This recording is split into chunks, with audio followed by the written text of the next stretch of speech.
Hi, this is Rudy Jones of PalmettoStateBaseball.com. Welcome to the South Carolina College Baseball video recap for Friday, May the 2nd, 2025. There were 16 games involving state teams on Friday. Several of them were involving conference tournaments, but we'll go with the NCAA Division I games first. Down in Tallahassee, Florida State scored a run in the bottom of the 11th to take Game 1 of its ACC series with Clemson by a score of 6-5. Florida State had a 2-0 lead going into the 7th inning. Clemson scored 3 runs to go up 3-2, added another run in the 8th to go up to 4-2 going to the bottom of the 9th. Florida State, though, scored twice to force extra innings. In the 10th, Dominic Leasty homered for Clemson to give them a 5-4 lead, but Max Williams answered in like fashion for the Seminoles in the bottom of the inning to make the game go on. In the 11th, for Florida State, Nathan Camilla, Cmeyla, if I mispronounce it, I'm sorry, he led off the Florida State 11th with a walk.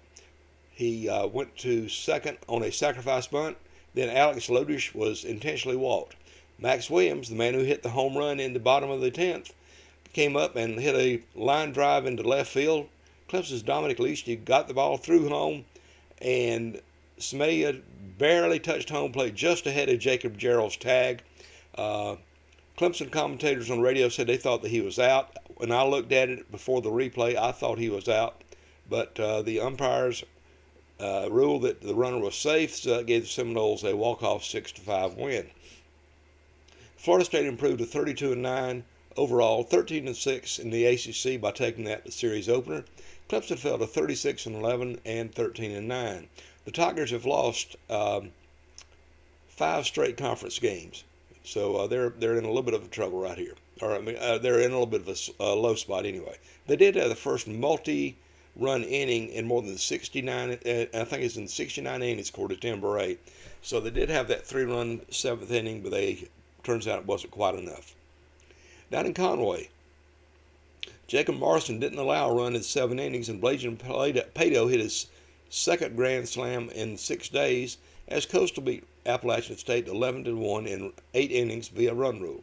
The Chanticleers improved to 35-11 overall, 18-4 in the Sun Belt. Of course, they're still in first place in the Sun Belt Conference. Appalachian, coached by former Lander coach Kermit Smith, fell to 21-24 and 11-11. Down in Columbia, and this is why I'm so late recording this, it's after 2 o'clock as I record this now. Florida overcame an early 3-run deficit and pulled away from South Carolina to win 9-5 in the opener of an SEC series that was delayed by rain for more than 3 hours, rain and lightning. The Gamecocks were up 3-0, scored 3 runs in the bottom of the first inning. Florida State got a run back. Carolina got up 4-1. Florida State came back, tied it, and then got a grand slam, and it was downhill from there. Gamecocks could not get key hits when they needed them. They could not get key outs when they needed them. Meanwhile, the Gators were making the right pitching moves when they needed to, and as it turns out, that's why Florida's on a roll. South Carolina is sagging. The Gators are now 31-16 overall, 9-13 in the SEC. South Carolina fell to 26-21 and 5-17. Gamecocks are just not very good right now. They play without Ethan Petrie. He is not expected to be back for a couple weeks, if that. Up in Greensboro, excuse me, T.J. Anderson's squeeze bunt drove in Arian Patel as the go-ahead run in the 8th inning, and the Citadel held on to beat UNC Greensboro by a score of 8-7 in the opener of a Southern Conference series. The Bulldogs improved to 24-19 overall, 8-5 in the conference. They have now won 5 straight games. UNCG fell to 18-26 and 7-6. Over in Spartanburg, Tyler Bach had 3 hits, and Wofford snapped a 4-game losing streak by taking Game 1 of a SoCon series with Mercer. That score was 7-4. The Terriers improved to 26-21 overall, 4-9 in the SoCon. Mercer fell to 30-18 and 9-7. Ryan Wynn had a good day for the Terriers. He singled homered and drove in 2 runs. By the way, I forgot to mention, Jace Woida had 3 hits, including a homer for the Gamecocks. I also forgot to mention Josh Payno had 2 doubles and an RBI for Clemson. And for Coastal, Blake Barthol was 2 for 3 with a walk, stolen base, 3 runs scored, and an RBI. At this late hour, I didn't want to quit and start all over again. I hope you'll understand me with that.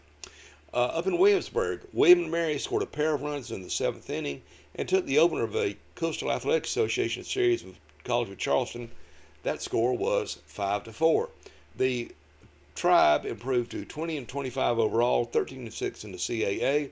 College of Charleston fell to 25-19 and 8-11. Tyler Sorrento had a homer and a triple for the college. Elsewhere, USC Upstate scored 2 runs in the bottom of the 9th inning and had the bases loaded but could not get the tying run across, and they fell to Longwood 7-6 in the opener of a Big South Conference series. The Spartans fell to 24-22 overall, 11-5 in the Big South. Longwood improved to 11-35 and 5-14. For Upstate, Johnny Sweeney had a homer, a single, and drove in 5 runs. The Presbyterian High Point game was rained out. They're going to try to play a doubleheader at 11 o'clock on Saturday. Let's move on to conference tournament time. And boy, a lot of these conference tournaments have been savaged by weather issues. In the Appalachian Athletic Conference, Barry Eisman and Jacob Mantooth hit back-to-back homers in the 8th inning, and top-seeded Reinhardt eliminated Columbia International by a score of 4-3 in the AAC tournament. The Rams finished their season as 30-22. Eric Godoyan had a great tournament for the Rams. He drove in all 3 runs on Friday with a 2-run single and a home run. Up in Gastonia, Charlie Bussey hit 2 homers and drove in 5 runs for the second straight day, and top-seeded Francis Marion survived an elimination game against UNC Pembroke 16-12 in the Conference Carolinas tournament. Bussey also had 2 singles for the Patriots, while Rafe Peterson was 2 for 4 with 2 walks, 3 stolen bases, a run scored, 4 RBIs, 2 innings pitched, and a save. So Peterson did a lot of good stuff for them. Also in Gastonia, Emmanuel pulled off his second upset in as many days, rallying for 3 runs in the 8th inning and beating North Greenville by a score of 8-5. The Lions improved to 29-24. They were the 8th seed. They had to win a play-in game to make it to the main part of the bracket. North Greenville fell to 43-12 and fell into the losers bracket. By the way, Francis Marion is now 40-12. In the Continental Athletic Conference tournament down in Lawrenceville, Georgia, Dario Estudio and Jaron Pinckney drove in 3 runs apiece, and Spartanburg Methodist won its opening game over Florida National 13-3 in 8 innings to advance to the second round against the top seed and host team Georgia Gwinnett.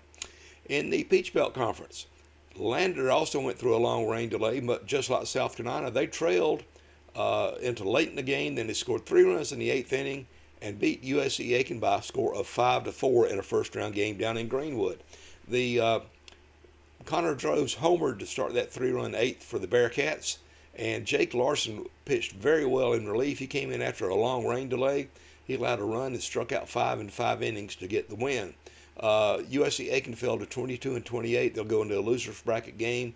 Lander improved to 38-13. In the South Atlantic Conference, Colt Wilkins pitched a 5-hit shutout, and Limestone, which is played on borrowed time, shut out Coker 2-0 to advance to a Saturday game against Catawba in the South Atlantic Conference tournament, their pod up in Salisbury. The Saints are now 26-24. Coker fell to 29-21. They'll go into an elimination game. For the Saints, Ethan Bonacore was 3 for 3. In the South Atlantic Conference, that was the South Atlantic Conference, wasn't it? In the Southern Intercollegiate Athletic Conference, I did not mention the Newberry game, I'm sorry. Catawba scored 4 runs in the 6th inning and 3 in the 7th, and took the opener of its South Atlantic Conference tournament game against Newberry by a score of 7 to, it's late folks, I'm tired, 8-4. Newberry fell into the losers bracket. They are 25-25.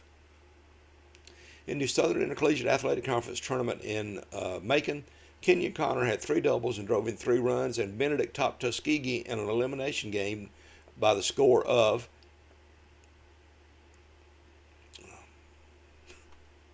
I'm telling you, I'm wacky right now. Benedict 14-9. I apologize for that. Nicholas Gioia was 2 for 3 with 3 walks, 2 runs scored, and an RBI for the Tigers, who are 24-17 and face another elimination game on Saturday. In Junior College Region 10, they got underway at Lexington County Baseball Stadium. Seth Kirby hit a go-ahead home run in the seventh inning. It was a three-run shot. And USC Sumter rallied past USC Union. The score was 9-3 in the opening game of that tournament. The Fire Ants coach Tim Medlin improved to 28-22. 29-23. USC Union fell to 28-22. Andrew Buffkin allowed one earned run over 8 innings for the win for USC Sumter.